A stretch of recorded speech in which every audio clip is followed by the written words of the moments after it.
Lynching ایک مصیبت ہے. جب آپ لوگوں کو یہ حق دیں گے کہ وہ قانون کو اپنے ہاتھ میں لے لیں تو صرف مسلمان ہی کا قتل نہیں ہوگا، مسلمان کا بھی قتل ہوگا، ہندو کا بھی قتل ہوگا. کہاں ہے حکومتیں؟ کیا ہو رہا ہے؟ کس طرح قتل ہو رہے ہیں؟ کیا انتظامیہ کو یہ پتہ نہیں کہ کیا ہو رہا ہے؟ کون لوگ ہیں وہ عنصر کون ہے جو اس طریقے پر آدمی کو آپ کی موت سے کھیل رہے ہیں؟ کون لوگ ہیں؟ اگر حکومت چاہے تو وہ ملک کے امن و امان سے کھیلنے والے لوگ ایک دن نہیں آزاد رہ سکتے. بی جے پی گورنمنٹ کے اندر اور کہیں آئی نہ آئی، لیکن مسجد اور مدرسوں کے اوپر یہ آفت آ گئی. آج اگر آپ یہ چاہیں کہ آپ کو مسجد بنانے کی اجازت مل جائے گورنمنٹ سے، آپ تمام شرائط کو پورا کر دیں.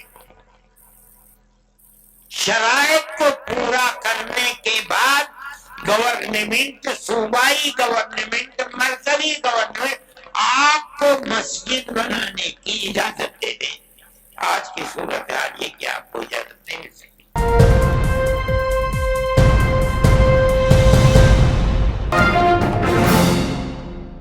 امن و امان ختم ہو رہا ہے. موب لنچنگ ایک مصیبت ہے، اور سب سے بڑی مصیبت لوگ یہ سمجھ رہے ہیں کہ مسلمان کی طرح نہیں. جب آپ لوگوں کو یہ حق دیں گے کہ وہ قانون کو اپنے ہاتھ میں لے لیں تو صرف مسلمان ہی کا قتل نہیں ہوگا، مسلمان کا بھی قتل ہوگا، ہندو کا بھی قتل ہوگا. بربادی ملک کے اندر آئے گی. کیا کر رہے ہیں آپ؟ میں حکومتوں کو کہتا ہوں، کہاں ہے حکومتیں؟ کیا ہو رہا ہے؟ کس طرح قتل ہو رہے ہیں؟ کیا انتظامیہ کو یہ پتہ نہیں کہ کیا ہو رہا ہے؟ کون لوگ ہیں وہ عنصر کون ہے جو اس طریقے پر آدمی کو آپ کی موت سے کھیل رہے ہیں؟ کون لوگ ہیں؟ دنیا دیکھ رہی ہے. ہم نے یہ بات کہی تھی، شور مچایا تھا جب بہار سے جو صوبہ بنا اس کے اندر موب لنچنگ سب سے زیادہ بی جے پی گورنمنٹ کی. بی جے پی گورنمنٹ گر گئی، امن و امان ہو گیا. آج یو پی کے اندر ایسی تباہی مچی ہوئی ہے، اور یہ راجستھان کے اندر ہے. اگر حکومت چاہے تو وہ ملک کے امن و امان سے کھیلنے والے لوگ ایک دن نہیں آزاد رہ سکتے. لیکن یہ افسوس کی بات ہے کہ ہندو اور مسلمان کا قتل عام کرنے والے لوگ بالکل زندہ ہیں. اگر کہے کہ جیل میں 2 4 5 10 دن کے لیے گئے اور اس کے بعد آزاد ہو کر کے پھر انہوں نے یہ شروع کر دیا، کس طرح ملک چلے گا؟ یہ بربادی کس طرح سے قبول کر لی جائے؟ میں یہ بات ارباب مدارس سے کر رہا ہوں کہ انہیں اپنے مدارس کی حفاظت کے لیے کام کرنا چاہیے. حفاظت کس طرح سے ہوگی؟ ایک تو ہے حفاظت دستوری. دستوری حفاظت کا مطلب یہ ہے کہ جو دستور کے اندر دفعات ہیں اور دستور نے جو آپ کو اختیار دیا ہے، آپ اس دستور کے دیے ہوئے اختیار کو استعمال کریں. بہت اچھی بات ہے. لیکن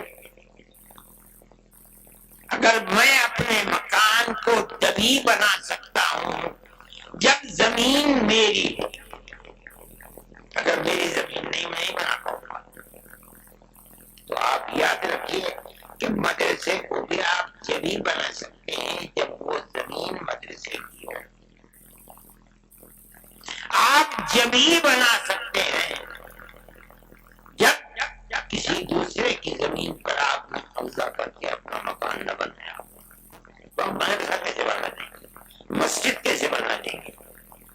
نہیں ہو سکتا. دوسری بات، آپ جبھی بنا سکتے ہیں جب آپ نے میونسپلٹی سے، کارپوریشن سے، ضلع انتظامیہ سے اپنی زمین ثابت کر کے اس زمین کا نقشہ منظور کرایا، اگر نہیں ہے آپ کو نہیں بنا سکتے۔ یہ ایک مصیبت ہے، اور میں سمجھتا ہوں کہ یہ بھائی چارگی کی بے شمار جگہیں ایسی ہیں کہ اگر اکثریت وہاں مندر بنانا چاہتی ہے کسی اجازت کی ضرورت نہیں، مسلمان اگر مسجد بنانا چاہتا ہے کسی اجازت کی ضرورت نہیں۔ میں دیوبند کو جانتا ہوں،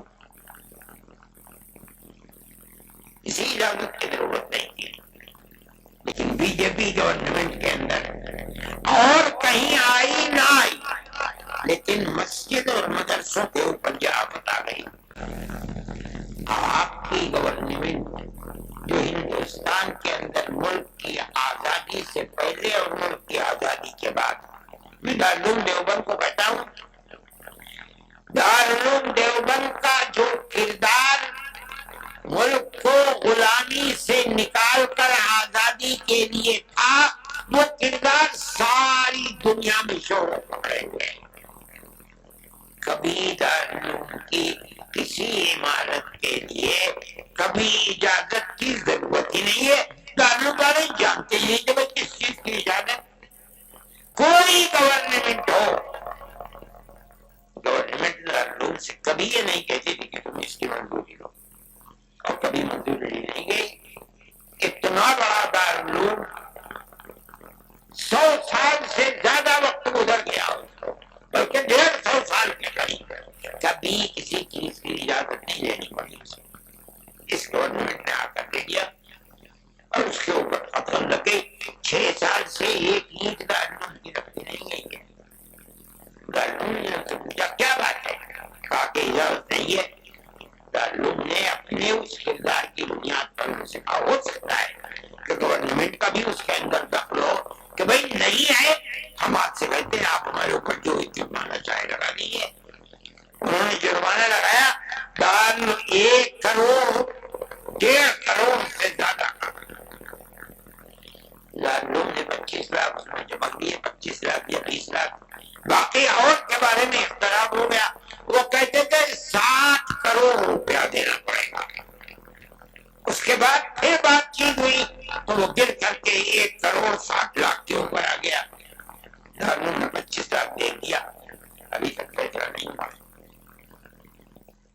میں یہ کہتا ہوں کہ پچھلی گورنمنٹوں نے ملک کے اندر رہ کر کے جن چیزوں کے اندر آزادی دی، اگرچہ وہ قانون کا خلاف دی، نہیں پوچھا کہ مسجد کس زمین پر بن رہی ہے، کیا ہو رہا ہے۔ اگر یہ بات ثابت ہو جاتی ہے آج یہ گورنمنٹ کی زمین ہے اور مسجد کی زمین نہیں ہو، تو ہم لوگ حق ہیں۔ اگرچہ آپ کو دستوری اعتبار سے یہ حق ہے کہ آپ مسجد بنائیں، لیکن یہ مطلب نہیں ہے کہ آپ گورنمنٹ کی زمین پر مسجد بنائیں، گورنمنٹ کی زمین کے اوپر مدرسہ بنا لیں۔ اگر آپ بنائیں گے تو آپ کو لوہے کے چنے چبانے پڑیں گے۔ میں اپنے ساتھیوں سے بھی کہتا تھا کہ اس موضوع کے اوپر گفتگو کریں۔ آپ مدرسہ بنائیں، اپنی زمین پر بنائیں، مدرسے کی زمین پر بنائیں، مسجد بنائیں، اپنی زمین پر بنائیں، مسجد کی زمین پر بنائیں، وقف کریں اس کو۔ یہاں ایک مسئلہ آتا ہے، آج اگر آپ یہ چاہیں کہ آپ کو مسجد بنانے کی اجازت مل جائے گورنمنٹ سے، آپ تمام شرائط کو پورا کر دیں۔ شرائط کو پورا کرنے کے بعد گورنمنٹ، صوبائی گورنمنٹ، مرکزی گورنمنٹ آپ کو مسجد بنانے کی اجازت دے دیں۔ آج کی صورت حال یہ کہ آپ کو اجازت نہیں مل سکتی۔ پھر کیا کریں گے آپ مشترکہ مکان، پنچایت گھر، اس طریقے کا مکان بنانے کی اجازت نہیں۔ اپنے پنچایت بھی کریں اور آپ اس کو مسجد کے طریقے پر بھی استعمال کریں، لیکن یہ غلطی کبھی مت کیجیے گا کہ نقشے کی منظور کرائے بغیر یا اپنی زمین کے علاوہ گورنمنٹ کی بھی زمین کے اوپر آپ کر لیں، تو جس طرح آپ کی بنائی ہوئی ان کالونیوں کو بلڈوزر سے سینکڑوں مکانات کو تباہ کیا جا رہا ہے، اسی طرح آپ کی مسجدوں مدرسوں کو بھی تباہ کیا جائے گا۔ آپ اسے یقین سمجھیے اور اس کے لیے آپ کو کوشش کرنی چاہیے۔